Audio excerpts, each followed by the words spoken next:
welcome to the Gym Boss Podcast, and I'm Jimmy Halley. I'm your host, as always. That's not going to change. And in this episode, this is titled Pessimism. What did I call it, actually? Here we go. The Seduction of Pessimism. That's the Seduction of Pessimism. And this is actually, again, this is the third episode where I'm talking and referencing the book, The Psychology of Money. I recommend you go read it. It's a pretty cool book. If you're in business or not even in business, everybody is involved with money some way, shape, or form in their life. It's part of everyday life. So it's a really cool book, especially for business owners, especially for people that have team as well. So I highly recommend it. And I'm just going to read out some of the highlights here because I think this is really cool with some stuff that I read just yesterday. So pessimism isn't just more common than optimism. It also sounds smarter. It's intellectually captivating, and it's paid more attention than optimism, which is often viewed as being oblivious to risk. That's the first highlighted quote that I've got there. And I'm going to give you a few of my thoughts on this as we go through it. But I thought that was pretty interesting because that is true.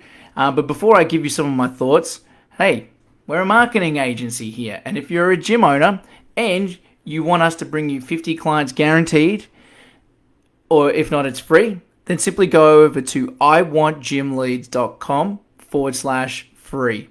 iwantgymleads.com/free. You can go over there, go check it out, register your interest. Be sure to book a time to speak with me, and I can walk you through the process and see if this is even going to be the right thing to help you to get your gym those extra 50 clients. Right, so optimism, here we go. Real optimists don't believe that everything will be great. That's complacency. Optimism is a belief that the odds of a good outcome are in your favor over time, even when there will be setbacks along the way. That line right there describes how most business owners that are successful operate. They're not stupid and they don't understand. Like if you've had a business for the last 2 years or longer, because you've navigated all of COVID, all of lockdowns and stuff like that, you've had to have this, or otherwise you would not have a business here today. It's plain and simple. You have to have that longer term vision going, it will work out. It is going to work out as long as I persevere, as long as I persist. And if you still have a business, a virtual tip of the hat to you, my friend, because it has not been easy for anybody, no matter where you are in the world, no matter what type of business you're in, and even in particular, it's even harder for gyms, right? Because we were always the first ones to get locked down, the last ones to get unlocked. So if you're still here, still alive, still kicking, well done. Because, you know, as they're talking about, with real optimists, don't believe that everything's going to be great. You can't. Not in a real serious way, right? You can't really look at yourself and say, hey, look, everything's going to be all roses, because that's just being plain silly, because no matter how good a plan is, you always got a plan to know that there's something in the plans that's not going to go to plan, right? And the optimistic side of things is, well, if it doesn't, that's all right. I know we'll figure it out, but let's get cracking. We've got a good enough plan. Let's get going. And so the next highlighted point I got here is pessimism just sounds smarter and is more plausible than optimism. Because tell someone that everything will be great and they'll likely either shrug you off or offer a skeptical eye. Tell someone they're in danger and you'll have their undivided attention. Isn't that so true? Look at the news the last however long, whichever way that you sit on the spectrum of like what you believe in or what you don't, or what your values are or whatever. But let's not beat around the bush here.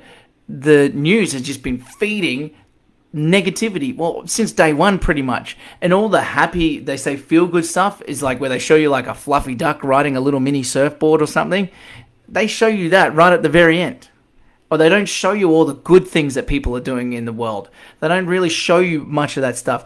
Everything is always like murder this, typhoon this, like COVID that. And everyone is like glued to it. But if you were like, hey, here's how you can improve your health and fitness. Hey, here's how you can improve your business. Here's how you can, like, whatever. Most people approach that with a massive skepticism, which is just human nature.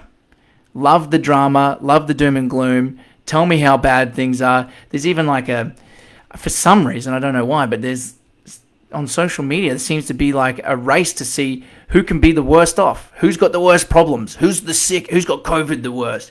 Who's been affected the most by the lockdowns? Who's been this and that?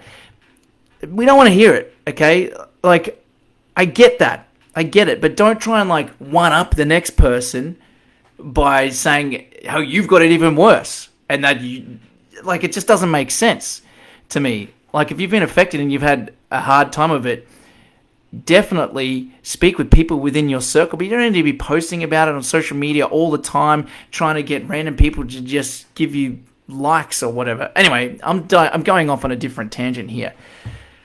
If you're trying to tell everybody during the middle of the pandemic, if you're one of the people like, hey, don't worry, this is all going to pass, it's all going to blow over, blah, blah, blah, blah, and then like, how can you say that? They're putting mandates in and that, like, you just got to be in my point of view, you got to be the optimist despite the lack of attention that you might get, or the lack of credibility some people might see in you. Because if you don't have that, then what hope do you really have? You could choose. Do I want to be pessimistic all the time, or be optimistic? So I hope you guys are sort of getting the idea of what I'm trying to get along here, because I think the major thing is here, to wrap this up, is we all have a choice. We all have a choice, and we get to choose every single day we wake up. We get to make that decision about how we're going to be today. And most of the time, it's not a actual thought. It's just a natural reaction. It's not like where we sit down and go, you know what, I'm actually with intent going to be like this. I'm going to attack my problems like this. Because I'm not saying you don't have problems. Of course you have problems. It's all on how you deal with them. And if everything is like, a problem comes up and you're like, oh my God, I've got it so bad, I can't believe it, the business isn't growing, or like, the leads aren't picking up the phone, or whatever it may be, or the clients aren't coming back from hold, like, okay, that is a problem. I get that. But if we sit in that, oh, poor me, like I've got this problem, I'm going to share it with the world, that's not making your problem any better. So you can choose to be down that road, or you're at a fork in the road every morning, right? You can choose to go down path one, which is that, or you can take the other path, which is like, yes, I have a problem. Clients aren't coming back. COVID's affected the gym a little bit. Maybe the business isn't where it was like January last year. Cool. What am I going to do about it? How am I going to solve this problem? Where's the opportunities? Where do they lie? And that is more it's like being a realist and understanding that like it's a problem and this too shall pass, and how you choose to attack your problems and how to choose to bide your time will compound over time, like a weight loss journey. The good positive actions you have might not see any result right now, but they will compound over time. And, 3 months, 6 months, 12 months down the track, you'll be thankful that you took those actions, and you'll be thankful that you took that positive attitude towards problems that you're facing within your business or in your personal life, versus the other way, versus the other option. And I can almost guarantee every single person, if you're still here listening right now after 8 minutes in, that most people, the gym owners, are on the positive side, because you wouldn't have got into the business without it. It's a people face-to-face thing. Helping people with fitness is one of the hardest things in the world, because most people hate fitness. Gym owners love it. Coaches love it. But the general population don't. And so to love it, it does give you that naturally positive inclination, more so than anything else. So I just want to say that I'm on your team, guys. I'm here. I'm cheering for you. I know that you guys can smash it no matter what it is you do, as long as you apply the strategies and overcome all your problems as they arise, and just have that long-term vision of optimism, knowing that we will figure it out, we will survive, and we will be successful. Till next time, guys, this is Jimmy. Peace. And if you are a gym owner and you are looking for a solution for your marketing to bring you more leads, bring you more clients, more sales, revenue, which is ultimately more peace of mind, then go to iwantgymleads.com/free. iwantgymleads.com/free. And then you can go over there, book a time to speak with me, and we can walk you through the process of how we can do that. Till next time, legends, this is Jimmy. Peace.